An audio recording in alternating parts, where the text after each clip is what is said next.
Hello. It is the morning run. Big Dog Chico, Deuce to Scoop, yours truly, Uncle Neil. I just wanted to beat Tyler Perry to it because Big Dog Chico loved to say, Deuce is checking in from Atlanta. It's the morning run. That's a lie. The devil is a lie.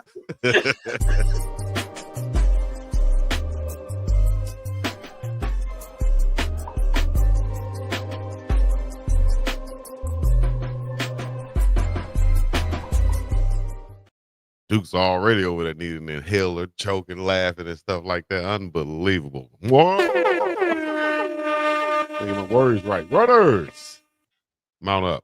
It's time for the morning run. No matter where you're checking in from, get up to that starting line, and let's get ready to go, baby, to work out on. For everybody checking in from the East Coast to the West Coast, we got you covered everywhere in between. We're going to talk about some Colorado Buffaloes insights today and previewing the Utah game. We also got to talk about, some news in sports today that's just popped off. Breaking news: NBA gambling scandal, live updates, more than 30 indicted, including Chauncey Billups. That's crazy.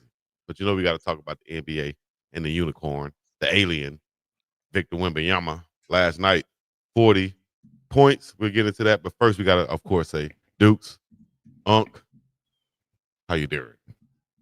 How you mama? How you doing? Kicker. What's up, my good people? I was about to be mad had you went to the Wembanyama and not spoke to Dukes again. Dukes, my brother, how you making this morning, bro?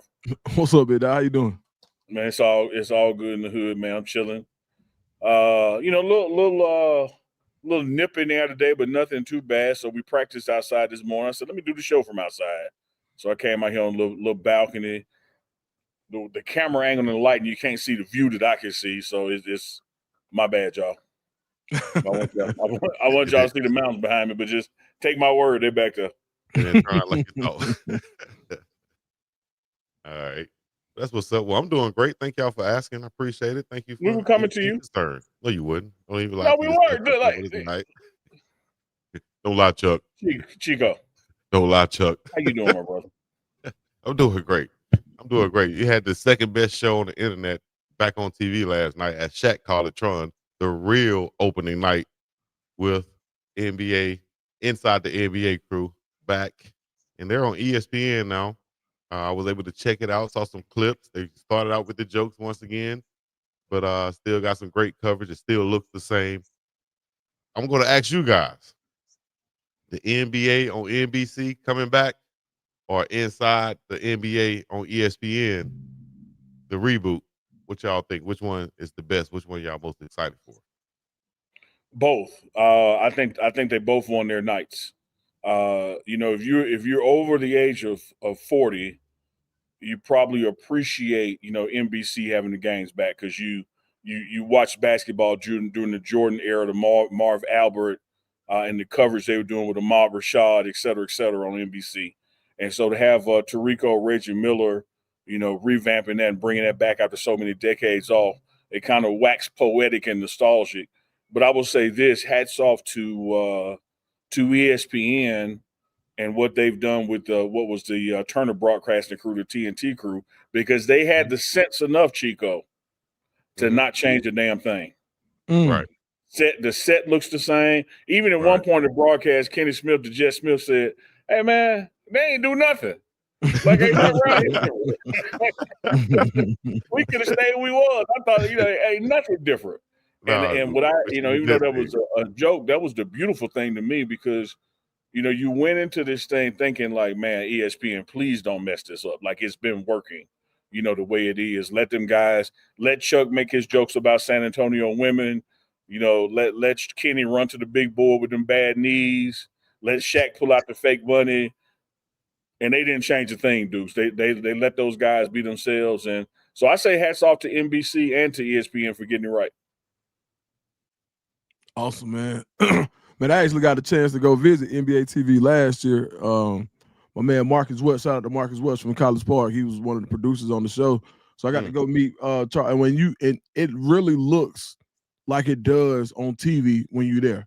sometimes you might see something on TV and it is like a half of what you think it is, or the goals aren't as big and it looks like a TV. It literally looks just like that.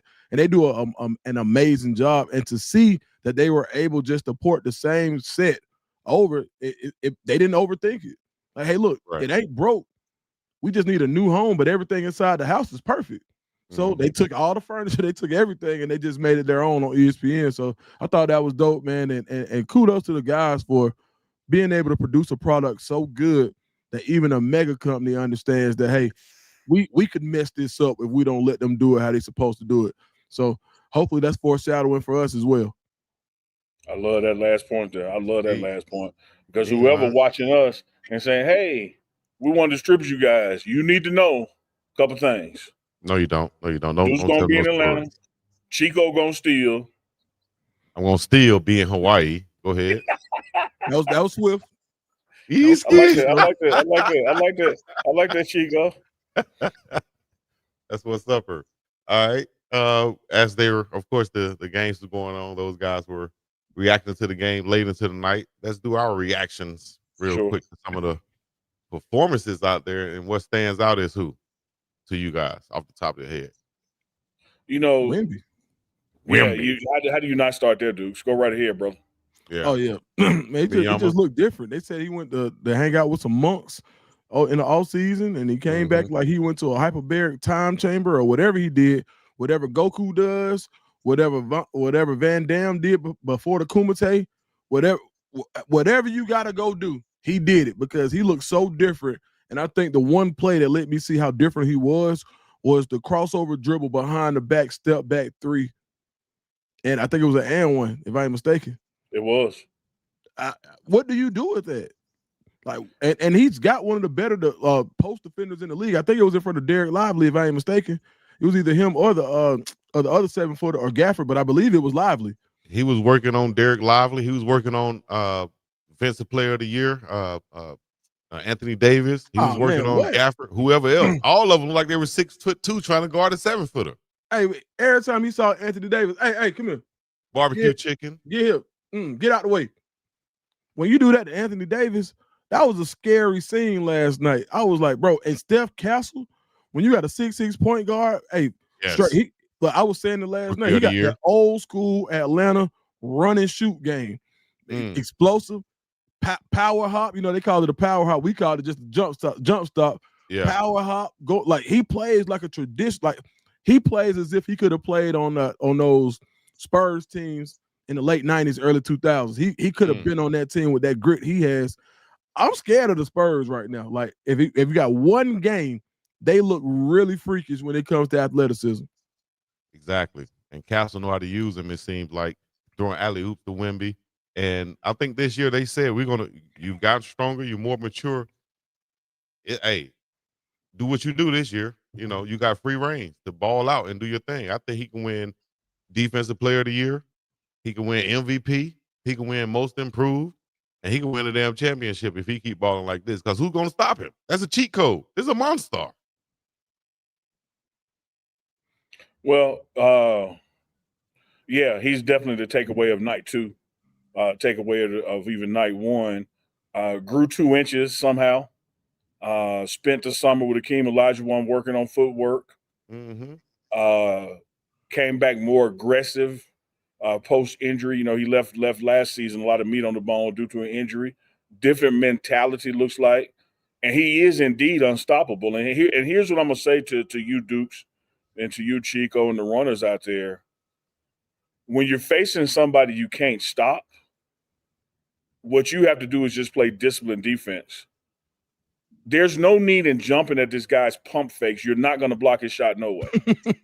Good point. But what you do when you do jump at his pump fakes, you create an and one opportunity either on his shot or at the rim.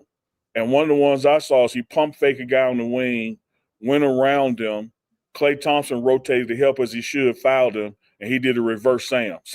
Now, the dunk ain't all that impressive because you're 7'5", but to have the dexterity and the footwork and the game knowledge to know when I get a guy in the air to go around him to the basket to increase my odds of success. So one of the things I want to see people do differently, whether it's Anthony Davis that's near his height or somebody smaller, play a more disciplined defense and stay in front of him and stay on the floor. Because when your feet leave the ground, again, you're not going to block his shot, but you create another opportunity for him to get to the basket closer and get an and one situation. Like the dude was making every shot they fouled and stop fouling him. Don't make it anyway.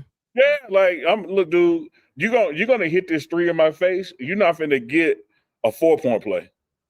All right, dude, Right. you're gonna make this jump in my face on the wing, but you're not finna get a reverse dunk and get the bench all excited and get the crowd like, I can't stop you, but I gotta take something away from you. Like something gotta give. But I would say this, man. Also watching that game in the East, dude, the Knicks look good, man. The Knicks look good. And they didn't have everybody, and they went against the Cavs, and the Cavs supposed to be one of those top tens and beat them at home. Shout out to the Cavs. 1 point they were down 15 and came back into it. You know, we talked about how strong the West is on night one. I think you got a glimpse on night two of what the East is going to bring to the table, particularly if the 76ers find a way to stay healthy.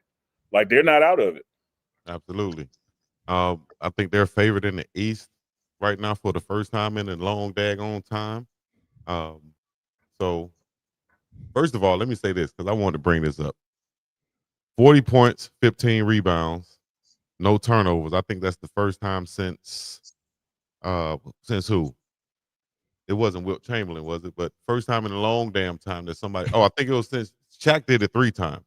First time in a long damn time somebody did that, man. That's dominant right there. One word to describe Wemby's performance. Duke. Man, like I'm trying not to use dominant, what you just said. It's alien. It's so foreign. Like we have heard about Wilt the steal, and we've seen like steal shots, and we've seen the stat line, but now the world is actually getting to see what that kind of dominance looks like. Like when you can just do it damn all. Like okay, Shaq was dominant, right? But he was dominant from a physicality standpoint. You just couldn't stop him.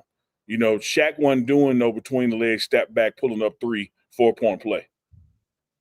He was dominating down the paint. It ain't a spot on the floor Wemby can't shoot from or dribble from or run point from. Get to. And he realized once he gets to the basket, just like you're saying, no need for them to jump because they can't block his shot. Same way when he gets to the paint, there's no need for him to go up soft or try to lay it up. The best thing for him to do is go ahead and try to dunk that thing, have that Shaq mentality, because more than likely, like you saw last night, no pun intended with likely, they're not going to block his shot. He's 7'5". If you just go Shaq mentality in the paint, dog, he's gonna average 38 points. Dog, I'm pretty bad at math, Chico, like you was in Marco's height. But if the dude is 7'5", right, and he get that wingspan above his head and he's shooting, man, that's like a 10-5 rainbow. You're not blocking that. You're not blocking it. You might as well be like Mark Jackson and have your hand down. You're gonna be man down anyway. Hand down, man down. Doesn't matter. I would just try to keep him as far away from the basket as I can. Mm-hmm. Like because again, it's what he does is so amazing. It gets the bench and the crowd into it. Where are the Charles Oakleys? Like it's gonna have to. Those guys are gonna have to break out, and that's how you're gonna have to play Wembanyama. You're gonna have to play him from the waist. Pause. You're gonna have to play him from the waist down. That means backing him out, boxing him out, putting a lot of elbows on him, let him feel that physicalness to where he says, I don't even want to, I'll just shoot threes, and take those. Because that's just a little bit of a lesser percentage shot than him being in the paint dunking on you. So Chico, I agree. Chico, like when you used to hoop, like what would you do when people like to shoot it in your face? Pause, man. Come on, dog. My bad. You said shoot it in your face. So if you mean if I'm playing against a taller guy like Wembanyama, like I had to do many times because I played center, I would use my physicalness and box him out. The thing is, Wemby's got a little bit stronger and he got in that confidence, but there's somebody out there that can play physical with him and keep him out of the paint. So we'll see how that pan out. They did blow out the Mavericks who one of the top teams in the West, at least predicted to be 125-92. But the Knicks, as you were talking about, 119, 111 over the Cavs. Talk about that. Go back to that game now. I just love what I saw, man. It's like I think we're forgetting the Knicks made a coaching change. The Knicks brought in the brother Mike Brown, who's bounced around the league, and Mike Brown is one of those polarizing figures where players either love him or hate him. A lot of times people have said he's too much of a player's coach, too much of a nice guy, getting along with the players and doesn't really demand discipline. And New York is the kind of city and kind of team, kind of franchise where you got to demand some discipline. So we'll see, how it goes. But when I look at night one, going against Cleveland, because, you can't sleep on Donovan Mitchell and those guys. Those guys got some ballers, man. And for you to keep a 15-point lead, even though there were some times you gave it up, you fought right back in it. Crowd was electric. I think they believe. I really do believe that the Knicks believe, even before they tipped off game one, that they're going to represent the East in the NBA Finals. I think that's their mantra. I think that's their narrative. I think that's what they're playing for. I know who ain't going to represent the East. Who that? The Hawks. Atlanta Hawks. Man. Yeah, boy. You were pretty high on them as they made those additions. No, I wasn't. No, I wasn't. Boy, that is a lie. And I don't think like college people know that is not true. They got blown out by the Raptors. Yeah, but don't be laughing too hard. We'll beat the Selma whatevers. We don't have a team, player. Jackson, whatever. So y'all gonna have to play our adopted team. Yeah, don't do it like that now. But look, it's like you 138 to 118. Like it's just like with you. Like, yeah, we might go back and forth. Can't nobody else say nothing about Chico. I feel the same way about the Hawks now. So, hey man, let me make it. I like that, Dukes. Now, but for a fact, Chico, you told a story on me because when did I say I was high on the Hawks this year? You hadn't said that. Look at your tag team partner, hype man, Spiff Star over here. You haven't said that. Listen, what I remember was when y'all got Kristaps Porzingis, right? Y'all made those moves. You talk about the emergence, the evolution of the young guys. I said we need to go get Anthony Edwards. Of course you said that. Of course. But that's not even possible for real. I said that's the only way we can do it. I said you wasn't happy about the addition of Porzingis. You was happy. The other guy. I won. You was happy. You was like, yeah, Dukes will like this. No, I won. Dukes will like this. Like, yeah, Dukes likes this. No, boy, no. Oh my gosh, man. No, man. What's even funnier is when we do go back and forth like this, and I glance over to see Unc, he like this right here, like a boxing promoter. Hey, look, let me tell you something. That's how he be sitting over there. It's hilarious. You gave a perfect analogy, Dukes, because Chico, because the more y'all go at it, I'm just watching the asses in the seats. As long as if it's increasing. Yeah, man. Dukes is a Hawks fan. We all know that. But Dukes ain't never said nothing about the Hawks coming out the East. I didn't say coming out of the East. I said he was pretty high on them with the additions that they made. No, you wasn't thinking positively of what happened. This offseason. You know what I was thinking about? You want to tell the truth? Yeah. Bro, we ain't got nobody that look like me on the team. We got one. Bro, nobody that play for real. Like everybody, we need some. Hey, look, I ain't got no problem with light-skinned brothers. There's a lot of light-skinned brothers in my family, man. But listen, man. The whole starting five, and then we got Porzingis. Like we ain't getting no ninjas. What they need? Zachariah Richard, the first pick a couple years ago. Jalen Johnson, light skin. Kristaps, Trae Young, light skin. Dyson Daniels, dang. Keenan Wallace, Luke Kennard, Nickeil Alexander Walker, and he mixed too. Onyeka Okongwu. That's the only one. Only one. Bro, that's why I said we need Ant-Man, bro. We need somebody from like them boys need. You know what I'm saying? Like, all I know is, man. Speaking of ninjas, speaking of light skin, Adam just Jordan Green Rose. Right at the same time we talking about this, Adam. Hey, it's just timing. It's just the timing. Not none, Adam, bro. Atlanta Hawks Adam is in the building. I don't know what you can hear back there in the green room, but we were talking NBA, and Duke said the problem with his Atlanta Hawks is too many light-skinned guys. So you can only have one white guy on the court at one time if you're in the NBA. The Celtics. Like I'm a Celtics guy. Like Peyton Pritchard can get hot. Like let's let Peyton Pritchard get cooking, but you don't want a lot of pale skin folks out there with him. 2 at the most right now. Tell my Lakers that, most, man, okay.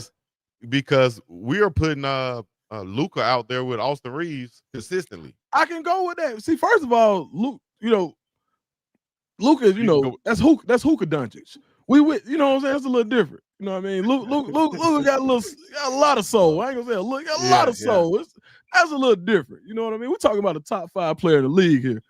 Luke Kennard, bro, we can't do that on a consistent basis and expect to be championship contenders. So that's why I know I really wasn't high on. But I tell you who I am high on as the president of the Atlanta Timberwolves.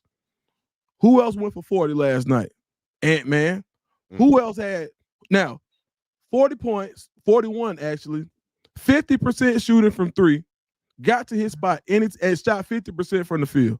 Got to his spot all night long, pause, and basically, and what the thing that excites me the most about the Timberwolves is that they played Terrence Shannon for 25 minutes in the first game of the season. That's going to be 30 to 35 as the game continues, and that I think that's the running mate that Ant-Man needs for them to go further in the playoffs. Because when you think about every time that the Timberwolves needed a big shot, it was either Ant-Man or Randall. Julius Randle needs to be your third guy because it's hard for him to create a shot if he's bringing the ball down the court. You don't want that at all. Terrence Shannon can do everything that Ant-Man can do. He's not on the same level, but he can get to his spots. He can play physically in the paint. He can he can handle the ball off of the rebound and bring it all the way down the court. And you can start the offense with him bringing the ball up. So I think Terrence Shannon can be that Robin for the Timberwolves, and they can come out of the West. One more basketball question before we go to Colorado. What about Robert Dillingham? I thought he was going to be that guy up there in Minnesota with Ant-Man. That's that game. So I think it's some of those things where it's like, you ever watch N1 and you knew that there was some very, like Ayo, very talented point guard, but there were reasons that certain guards didn't get the opportunity that Skip got. Mm-hmm. So I think Skip was able to refine his game to a point where he was able to run NBA offenses, and I think that's what Rob Dillingham is going to have to do. Yes, his game is crazy. Handles, he can shoot the ball, shot creation. It looks herky jerky. It looks a little awkward, but we've seen him fill up the cup. I think at this point, it's hard to integrate that with when you got a guy, a 2-dribble guy. Like Ant-Man can be a 2-dribble guy or a 9-dribble guy, but you know that if he has to be a 2-dribble guy, he can be that. I'm not sure if Rob Dillingham can be a 2-dribble guy at this point, and I think that's when he gets that part of his game. That's when he'll go to the next level. He can be in that mix as the future point guard for the Timberwolves. All right. Well, ladies and gentlemen, boys and girls, children of all ages, if you're just joining in, hit that like, subscribe, comment button. We are live on the morning run, and we just got Adam Munstertieger to join us of 247 Sports, who've been covering the Colorado Buffaloes 20-plus years. Adam, what's crack-a-lating? What's up, man? I was low energy the last time I was on with you guys, so I bought a Red Bull today, and I'm gonna bring it for you guys today. Let's go. And I was trying to think back to the last time I drank an energy drink. It might have been the last time signing day was in February, and I would pound those going through it. It's been a while because that December signing period's been 3-4 years now. So this might get off the rails. We'll see. Uncle Neely said he picked those Rhino 500s. You might want to try those, but go ahead, Unc. I was just gonna say, Adam, you just handed me a new nickname for you. Your new nickname is Red Bull when you come on here. If this segment goes well, man, every other Thursday, 10 Thursday, we're gonna get the Red Bull going. Yeah, I like that. Gonna get a sponsorship first. Yeah, Adam, I looked for the Prime Energy drink. They didn't have it at the 7-Eleven by me. What is the name of Prime's Energy? Their Redcon Prime Punch is good. Yeah. Okay. You got to be I'm careful gonna with it look up because for that. it tastes too good. You end up drinking 4 of them and you sitting there shaking and don't know why. Don't add them into. Hey, let's talk about Colorado Buffaloes. Getting ready to head to Utah for a big game down there. Hey, Unc. First of all, what you been seeing at practice, Unc? You just getting back to Boulder where it's colder, getting busy. Break it down to us. Give us some in-depth information about what's going on with Coach Prime and the Buffs. Well, like you said, Chico, just getting back. So I didn't get to eyeball the previous practices this week, but I did get to talk to the coaches. And from what I saw today at practice, matches what they told me about Monday and Tuesday's practice, which is playing physical. I think the worst kept secret in America is that to beat this Utah team, Adam, you have got to be physical with them. You've got to match, what they bring to the table and exceed it at some points, in that game. And I think that's been Coach Prime's, theory even before the bye week is we're going to have physical practices all the way through Thursday. And the day being Thursday, and the guys were out there competing, being physical. Watched a good bit of the linebacker, running back drills where they were iron sharpening iron, tackling each other, truly hitting on a Thursday. And I think the players have appreciated having more physical practices because they understand how much it helps them in games. Mm-hmm. Yeah, that's part of the reason that I feel like I'm sorry, Duke, go ahead. No, go ahead, Adam. You good? Sorry about that. Yeah, sorry. I was just looking over the participation report last night, and fans kind of freak out over the number of names on that list, right? There is a benefit to being a team with depth where you can go through that. And I've always said this, dating back to August, that Colorado is going to be the better football team than most teams they line up across the last 5-6 weeks of the season because they have that depth, right? And that allows you to have more physical practices. Utah's injury report seems disingenuous to me. I don't think there are just 3 questionable guys. I think there are some more probable guys on there that they're not reporting on. That's been kind of Kyle Whittingham's MO at Utah is he does not like to talk about injuries. The Big 12 is forcing coaches to do this year. Colorado's honestly too honest with their participation report. But, that kind of leads to some folks overanalyzing things, but they get 4 or 5 really key players back in the mix this week. So that's going to be important. Utah is a beaten down team after playing BYU last week. They were definitely in a war last week with the Cougars. So I feel like they are more banged up than that participation report indicates.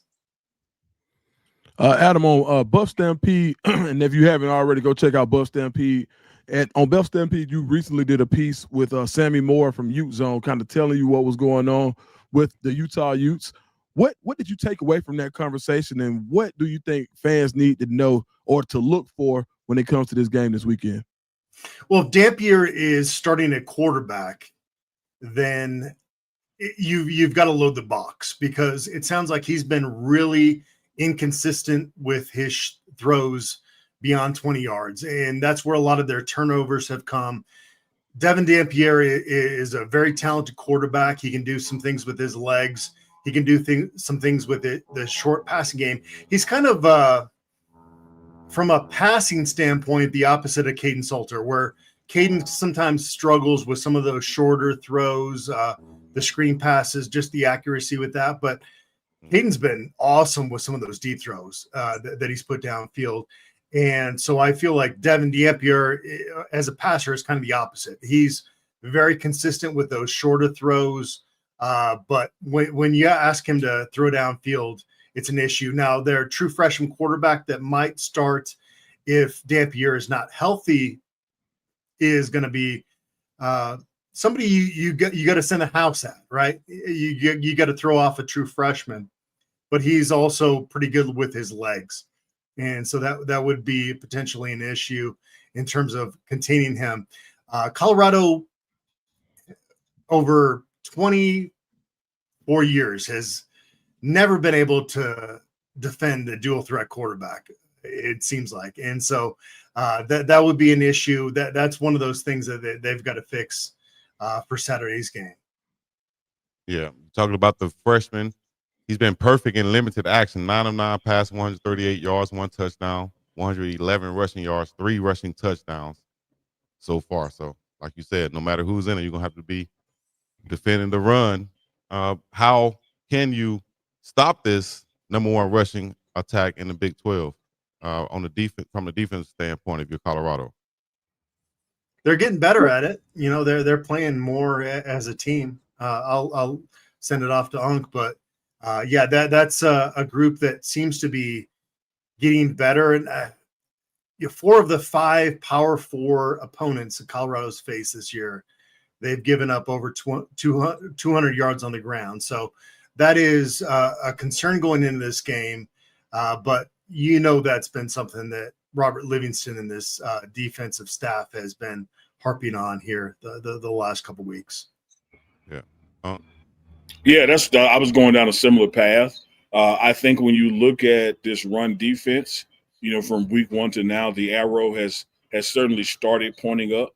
I think coming off a bye week, getting some guys back, getting some rest for the guys you have, practicing physicality is going to help you out. But I think, Adam, when you touched on that number, that's where it's at. Like, this is a defense that is giving up 200 yards rushing in games, and this is an offense that you're facing is averaging 240 leading the conference. You just can't let that 40 become 300 or 320.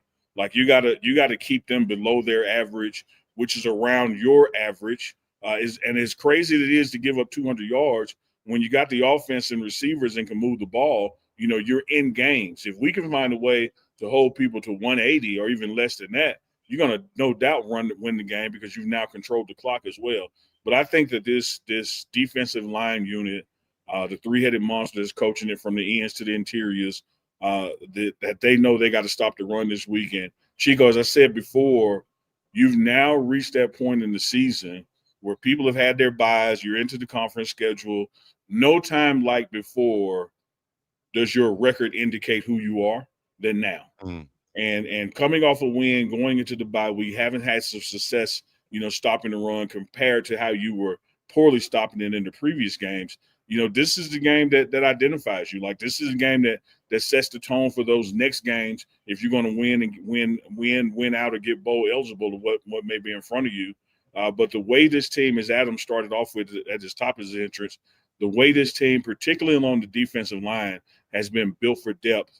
I told everybody going into the previous game, don't worry about the injury reports, don't worry about the names, because this team has well beyond a next man up capability. The next man up is just as capable as the first man is down. So I'm not going into this thing worried that these guys can't do the job. They just have to have the mindset, Chico, your turn. They got to have the mindset that we're going to stop the run. Yeah. Can Caden Salter put together another top performance like he did last week? 16 and 25, 255 yards, 2 passing touchdowns, 9 carries, 57 rushing yards. What does he have to do to put together a performance like that to lead this team? He's going to have to be on the road this time versus a good Utah defense too. Well, Adam, I'll tell you the first thing you got to do is not turn the ball over 3 times. Check that box. And then the next thing is don't turn the ball over at all. When Caden Salter is passing anywhere between 65, 75% completion rate, it mirrors the wins because it mirrors the scores. Same thing with the turnover. So this is a situation where you're going against a defense that wants to take one away from you. Don't let it be you. Don't get the offense behind the chains, and don't turn the ball over. And you're gonna be hitting right where you need to be, have a successful win. Yeah, Caden Salter is the key to this football team these next 5 games. If he plays like he did in the second half against Iowa State, again, kind of going back to our preseason expectations of this football team, the sky's the limit. But, you know, it's been kind of a 2 steps forward, 1 step back process for him. And when that comes together, and if you're the most optimistic Colorado fan, you hope it came together in that second half against Iowa State, because the talent is there. Going from Conference USA to playing at the Power 4 level is a little bit of an adjustment, especially more so as a dual threat quarterback. I feel like as like when Shadur went from Jackson State to Colorado, you've got really talented DBs, skill players at the FCS level, at the HBCU level. When you get to the Power 4 level, the guys that are on the front lines are a lot quicker. And so Caden Salter had to figure out like kind of the timing of things where he can break out and be more decisive as a runner. Because when Caden Salter is decisive as a runner, he is, I told this to Duke asked me about my interview with the Utah writer. I did a Q&A with her as well. And I said that when Caden Salter is on his game, he's as good as any quarterback in the Big 12. I firmly believe that. Now, the consistency has not been there, but when it is there, it's really hard to defend him. So that's kind of what I look at with him, is just the decisiveness. When you see he's comfortable, it's pretty evident. When you go back to the Georgia Tech game where he's kind of like trying to like hold in the outside noise, and you could tell he was a little bit rattled, not quite as much. Some other games, not quite as much, but he's had those moments with Colorado where you just feel like he is untapped potential. And he's a senior, a fifth-year senior, but he's still got some games here to really show himself. And when he's on his game, Caden Salter is pretty darn hard to defend. Just got to make smart decisions. Right. Yeah, and I think, Adam, what has happened, since that Houston game when I interviewed Salter after the Iowa State win in the locker room, his truly believing that Coach Prime believes in him, his truly believing that Pat Shermer believes in him, his truly believing that this team believes in him and knows he's our best opportunity to win. You're putting Salter in a position that you said this game, and like it is applies to the next 5, he's not looking over his shoulder like he was the first 2 or 3, that this is his team. He's going to take this thing, for the quote unquote rest of the season.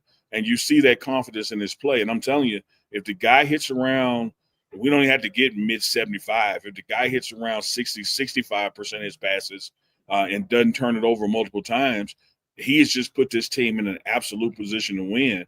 It's one of those offenses, is one of those schematics that you don't need the quarterback to be a quote unquote hero, but you also don't need the quarterback, to turn it over multiple times. And if he can find that sweet spot with his confidence, I like the position that he puts this team in to win, because the weapons that he has on offense and the explosiveness of those plays, you talked about it, Adam, when you hopped on, like what he's been doing down the field the past 2 or 3 games has been simply amazing, not only in the moments of the game, but when you get 15, 20 yards, 30 yards in the air, he's probably passing about 85% completion rate. Mm-hmm. You have 2 wide receivers, Joseph Williams and Omarion Miller. You don't know who's number 1 right now because they're pretty much neck and neck in stats. Talk about the explosiveness of those guys on the outside. And you can't forget about Sincere Brown also, and Draylon Miller, who should be back this week. Talk about their receiving core and the weapons that Caden Salter had. Just the ability to adjust in the air has really helped out Caden Salter with some of those downfield throws that you're talking about there, Chico. I'm thinking of a couple of throws where Omarion Miller just completely turned his body at the perfect time, pulled it in. Joseph Williams, same thing. Omarion, I feel like needs a little bit more consistency with his game. He's getting there. You're just looking for it week to week. With Joseph, I feel like it's kind of a linear progress we've seen from him.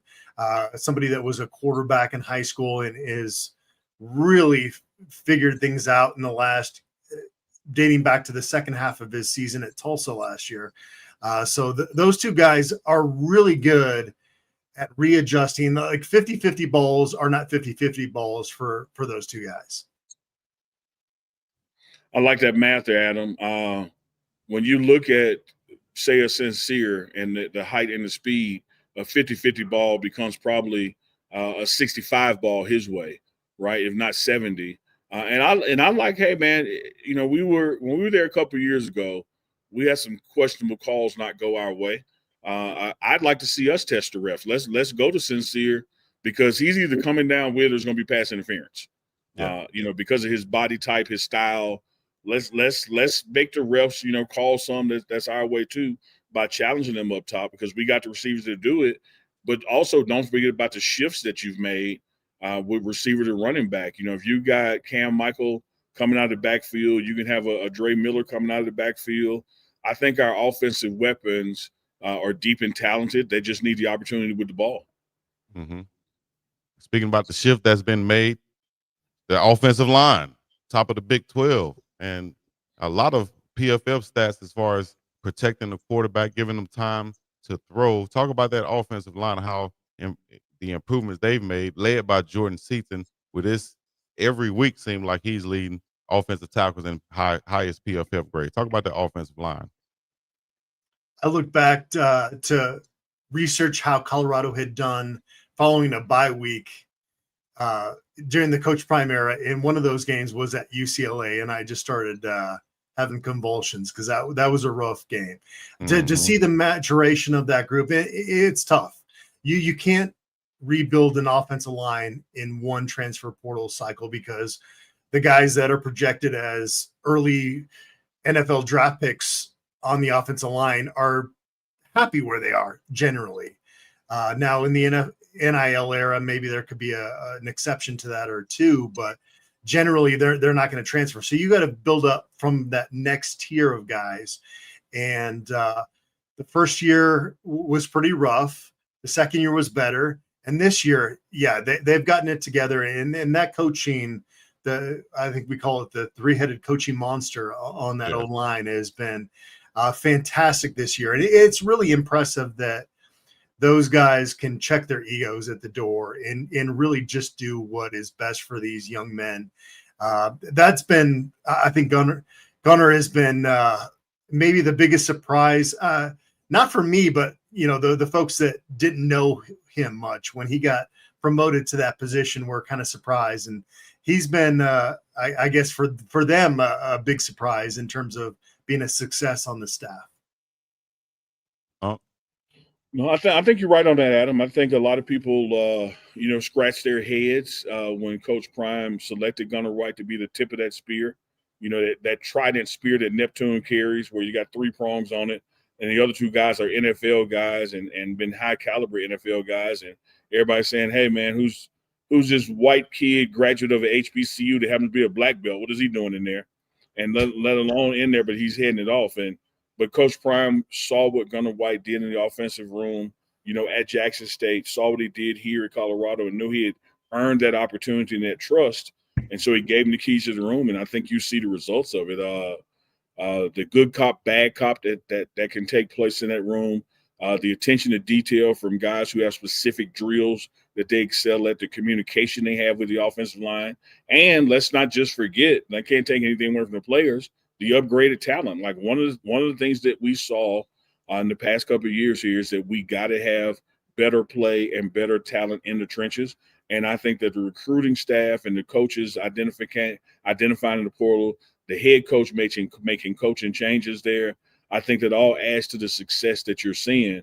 And, you know, as my uncle used to say, if was a fifth, we'd all be drunk. But, man, can you imagine if Shadur Sanders had this line? Like this is unbelievable, the time, you know, that Salter gets back there, the gaps that open up from the running backs with this line. And I don't think they've peaked out yet. You know, I think they still have room to grow and to mature together as a unit. So the best is yet to come for that room. And it can only make you more excited if you're a guy in the portal wanting to come play here as well, because you're not just one good guy coming in and hoping it changes. Like, you're becoming part of a system with depth that has some good rotation to it. And when an injury occurs there, it's just like with the defensive line, the next man up is just as capable. The grades that they have been getting game after game, even though Coach Prime say, hey, I don't even know who PFF is, they pass the eyeball test every week. You haven't had a situation, a loss that is, where you were able to say the offensive line lost that game. And that is something totally different from the past years here. Absolutely. 140 plus rushing yards per game. Go ahead, Alan. To answer your question, what would Shadur do with this offensive line? They would have won the Big 12 championship last year. Absolutely. Yeah. Absolutely. He ain't lying. They're going right. Shout out to Gunnar White. Kenneth Hudson. Let me see what he said on here. Gunnar White is really true to Coach Prime. Can't say. Oh, my bad. I love when Chico goes to the screen without vetting. Then he gets to the end and go like, oh, what did it say? The fair skin Buffs media. My bad, dog. I just, you know what? I'm gonna start taking Uncle Neely's advice. I try to do it to be, transparent and just react to it and not. You don't like me, Kenneth Hudson, but much love. He could be talking about me. They call me light-skinned brother all the time, so I might be the fair-skinned brother. Who knows, man? I don't know, dog. Now, Adam, and this is not the reason, the reason you're sitting here with us, but I've always told you from day one, your coverage is your coverage. Like, you call it like it is, and you have a historical perspective with it, but you don't do the emotional highs like the fans can do. And then you keep it real on when things are to be celebrated as well. So I think your coverage, has been true to what journalism should be. It's been fair. You ask Coach Prime good questions in the pressers. It's not softballs by any means, but you're also not going for his jugular vein either. So I don't think I don't think he was referring to you. Okay. No, I appreciate that. Yeah. No, it's a tightrope you got to walk right on this beat. And it's being true to yourself and what you feel. And keeping the emotion out of it is kind of the main thing of, okay, you got to step back. Sometimes you get fans that just, it's like pitchforks come out and it's like, we're going to put your real estate signs on your lawn. And it's like, okay, what are we doing here? Let's take a step back and analyze things. And, sometimes, back before Coach Prime got to Boulder, I was very vocal about Colorado and their restrictions with the transfer portal.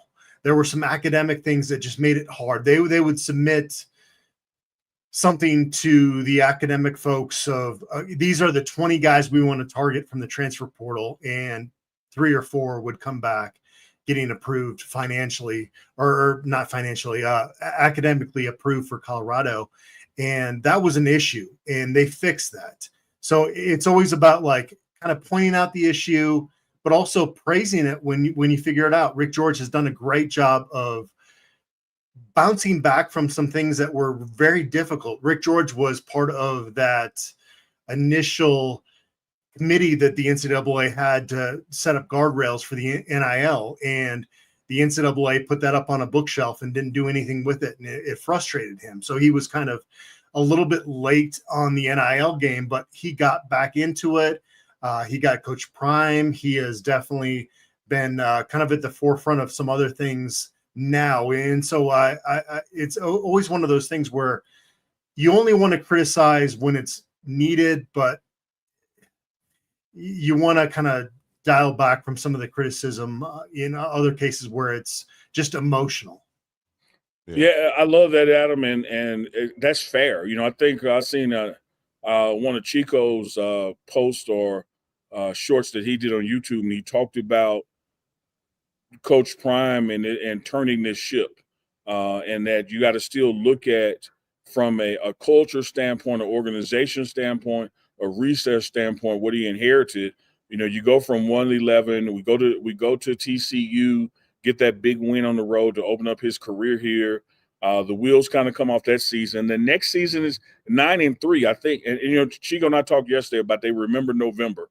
And I think because of the way some of those losses were in November, those big runs in Kansas, that BYU bowl game, we forget this was a 9-3 team last year. And you look at this year, two of your three conference losses, you were up 14 points. And so I say all that to say that this is clearly a better product here than in years past. It's clearly a program, headed in the right direction. And I think that because of Coach Prime, his mystique, his gravitas, and the success of that 9-3, having a Heisman Trophy winner, having a Johnny Unitas Reward winner, et cetera, the expectation may exceed the timeline. But we got to remember where we are in the timeline, this journey, and we are progressing ahead of schedule, as Chico put it in the post. He said, like, this thing, if you were to give this program the other coach in the nation, I don't think you could expect to be further along than you are right now. Right. Short of Nick Saban coming to Colorado, I would have 100% agree. Yeah. I was kind of running through who could have come to Colorado after the 22 season and done what Coach Prime has done. And that list can't get longer than two, I think. And we see a lot of coaching changes in college football. One of the guys, who Coach Prime had a little viral issue with or incident with is not in Colorado State anymore. A lot of changes going around in college football. What are your thoughts about the coaching carousel, Adam, in college football? Jay Norvell, that's a loaded topic right there, huh? let me take my hat and my shades off before I get let go. Man, Adam, and you touched on stuff too. You said just being true to yourself. Also, I think Coach Prime recognizes that in people, when they're just genuine and being themselves and not letting their emotion get to them so much.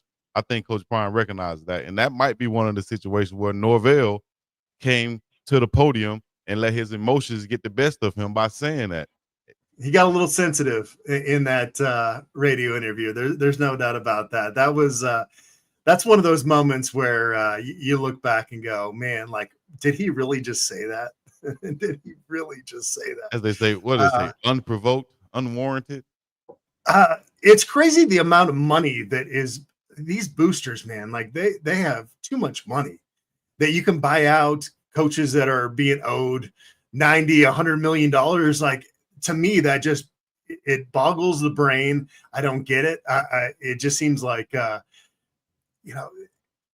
again, maybe a little bit too emotional. Like with some of these situations, James Franklin probably deserved to be able to at least try to finish out this season to see what they could kind of pull out of that.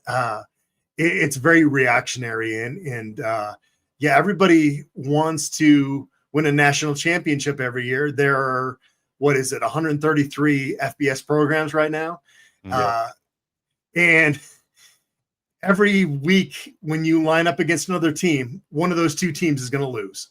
So it seems a little bit too extreme at this point. Some of these coaching changes that are happening early in the season or mid-season, I guess now.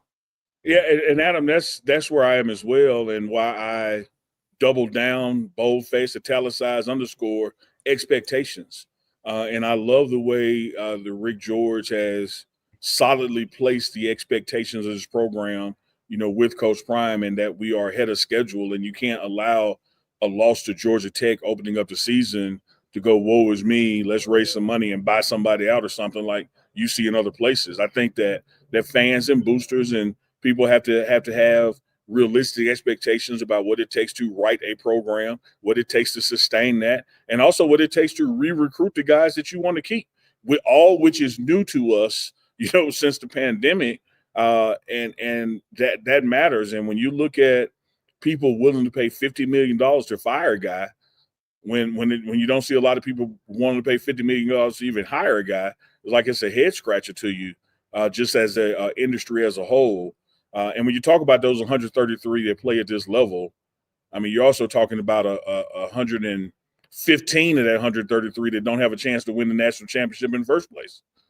So what are we overreacting to? Yeah. Well, before we get up out of here, let's react to and get Adam's thoughts on Shadur Sanders, who is not currently getting first team reps with Cleveland, with the Cleveland Browns, of course. because the team wants to give starting quarterback Dylan Gabriel as many reps as possible, as said by Coach Kevin Stefanski. Your thoughts on that? You covered Shadur Sanders while he was in Colorado. He's not getting any first team reps. What's your thoughts? What's your thinking of Coach Stefanski's, comments right there? Every day Shadur spends in Cleveland, I think a tiny part of my soul dies because he ain't lying. they're doing him wrong out there, and I don't get it. I'm a college beat guy. I don't follow the NFL day to day, but I know enough about football to know that Shadur Sanders should have an opportunity to start in front of Dylan Gabriel, who is he's a nice talent, but he's not a starting quarterback in the NFL. And so those are my thoughts. By the way, if any of those boosters out there want to give us $1 million, we'll take it. I don't want to besmirch those people with money out there, but I'm baffled by people that have that type of income to just throw into a college program. That's good for them, I guess. Tell them, we don't even need $1 million, Man, look, you don't even want to know the amount. Hey, Coach Adam, I'm like Coach O said to LSU. Which door you want me to go out of? How do I leave? You can pick the way I leave. Uber XL, Uber X. Like, what you want? To leave? Man, come on. I would tell you this, Chico. Here's the challenge, and I'm with Adam. I said ad nauseum when they picked him, you're not going to see me run to the store to get a Browns jersey. I love Shadur, but they get a bigger cut of that too. So I'm not celebrating the way they've done this guy. That's just me personally. I'm not mad at somebody that does have one. But they being the Browns, have set themselves up to continue to treat this guy like this because they drafted him wrong. And because you picked Dylan Gabriel in front of him, yes, when Dylan was 2, you were giving him a lot of the reps, but you could, and this is again, just spin doctoring, you could justify that because you don't have to give Flacco reps. You know what you got there. Well, right. Now that you got 2 quarterbacks, 1 and 2, drafted in the same draft class, a round or 2 apart, we need to let Dylan get all he got because that's our guy. I'm with you, Adam. I can't wait for this saga to end. I love and enjoy Shadur's positive attitude about it. That's just the way he was raised and the way he looks at it. You'll see him kicking over the Gatorade. Well, that don't mean I'm not going to do it. So I'm going to kick some Gatorade over because I think he's getting played there and not played. I'm talking about the urban term of getting played there. And what I've said, Adam, and I'll say it again. One thing about Travis Hunter, another thing about Shadur Sanders that they have in common. Because of their gravitas, their ability, their talent, the way the fans love them, the way the teammates love them, the way everybody elevates around them, if you want job security, you need to have them on the field. Because if you lose with them off the field, you're only putting yourself in a situation to lose your job. Yeah, we saw with Shadur's first preseason game that he makes some throws that Dylan Gabriel is just simply not capable of making. Yeah. And so what the hell are you doing? Yeah. I mean, even the height difference, he sees the field in a way that Dylan was not going to be able to see it. Man. And then you see on the sideline, allegedly the owner's nephews or sons or family members wearing Shadur Sanders jerseys as they watch the game and they show up there with the owners. That has to influence the owners some type of way. Or you think he's just having his hands back saying, I ain't got nothing to do with it? Or he's just my young.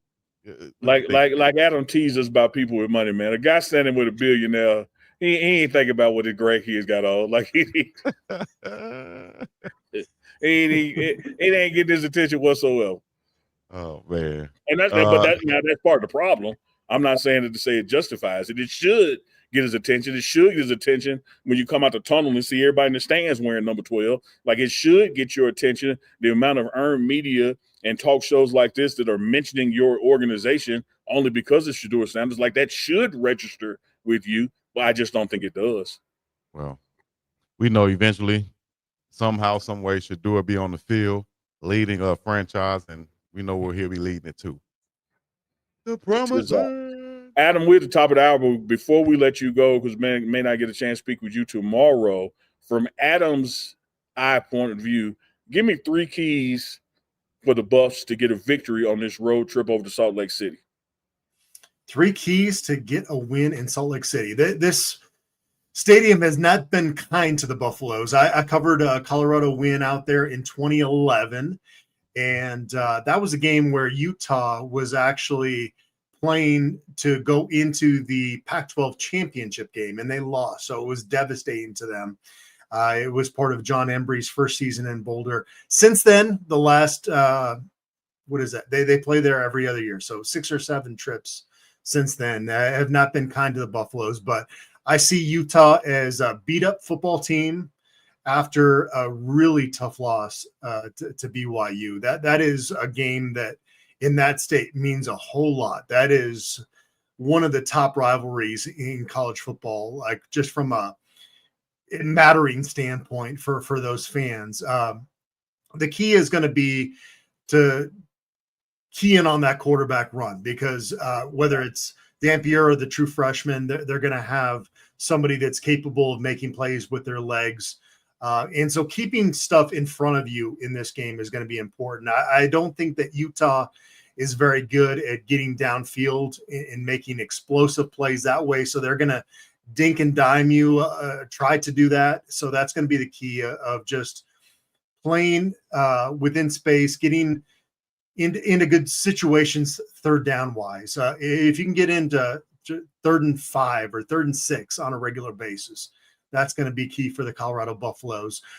Number 2 key would be Caden Salter just being decisive. When he is decisive as a quarterback and makes quick decisions, it seems like, especially with his legs, it feels like he's a difference maker in that sense. So that would be another key. And then getting Draylon Miller back in the mix. I think that's the guy that's kind of my key guy for this football game. We saw him last year against Utah. That was a game where he stiff-armed a couple guys into the end zone and had that really highlight reel type of touchdown catch. And so he put him in the Wildcat. This is, again, a Utah team that is pretty banged up. So just be physical with them offensively and wear them down. I think 3rd, 4th quarters, you're going to start to see this Utah team kind of show that body blow theory that Bruce Feldman used to have with teams that would play after they played the David Shaw Stanford teams when they were at their peak back in the early 2000s. And so I feel like that's where this Utah team is. They're kind of a body blow team right now. They've taken a lot of blows last week at BYU. Colorado's coming off a bye week. So those are kind of my keys to this game of getting after them, but keeping things in front of you defensively. Hey, I love that, Adam. And Adam, as we look ahead, we'll do our analysis on tomorrow's show, Friday. But as we look ahead at the remaining schedule, you join us every other Thursday. One of those every other Thursdays is going to be back into a bye week. If you want to come on next Thursday instead for that home game against Arizona, you know where to reach us, man. We'd love to have you on. Yes, sir. I love it. I enjoy you guys. It's always fun coming on with you. It's sometimes you get on some of these interviews and it's very just straightforward, and you guys cut loose and have fun, and I enjoy that. Man, yes, we appreciate you coming on, Adam, and we'll see you in Salt Lake City, brother. We'll see you there. Appreciate you, Adam. Yes, indeed. Top of the hour. Y'all hit that like, subscribe, comment. Let us know where you checked in from to get this great information. I think we cover everything pretty much in between. We're going to let Unc get inside because, Chef Solomon probably cooking up some good. Yeah, man, that shadow done came over the building. It's a little nippy out here, too. Get a little nippy out there. Get a little chilly out there, ain't it? All right, Unc, you want to leave him with anything up before we go? No, don't forget, man. I think we got Uncle Chico tonight. Not sure. I had to get with Manny and check Manny's schedule. But it's Thursday, so Uncle Chico live potentially tonight. Friday, tomorrow, we'll be back on the morning run. Team will be traveling over to Salt Lake City after practice. Game is a night game in Salt Lake City. So do not forget on Saturdays to check in with Chico, Big Dog Chico, Speed Hustle. Excellent analysis while the game is on live. And then we'll be back Sunday night for Uncle Chico, and then Monday for the morning run. Man, appreciate that, Unc. Everybody out there, y'all know what to do, man. Hit that like, subscribe, comment, and we're going to Be up and about of here, man. This has been the Morning Run live on the Pregame Network. Hit the like.